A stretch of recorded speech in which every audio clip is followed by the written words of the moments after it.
lòng ya mi là ý to ra em tin ai yang xem mò lòng ya mi là ý to ra suy lung lên hia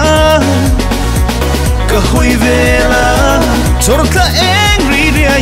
rồi mi ya nghi ngày đi du na sa bê om qua har oh ngay em trên ngày ruột thiên la ya itam reng nghe suy lung a lên có để ghi dòng cả tan chua anh tin ai ăn xem mò lòng ya mi là ý to ra anh tin ai ăn xem mò lòng ya mi là ý to ra cần là nằm lâu mang ngày bia thu heo tu giá lên ngân tâm mà sẽ lung rung ít đi nghe chú bông là cùng thua ngã ta thấy chẳng về xe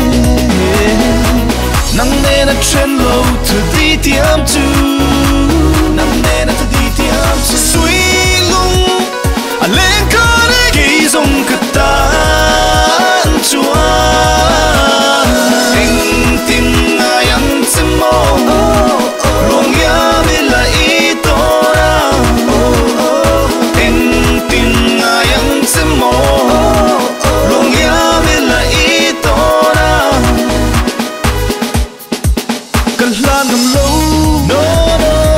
mang ngày bia thu heo tu giá lên ngân tâm mà sẽ lung rung ít đi nghe chú bông là cùng thua ngã ta thấy chẳng về xe nắng nè nó trên lâu từ đi tiêm chú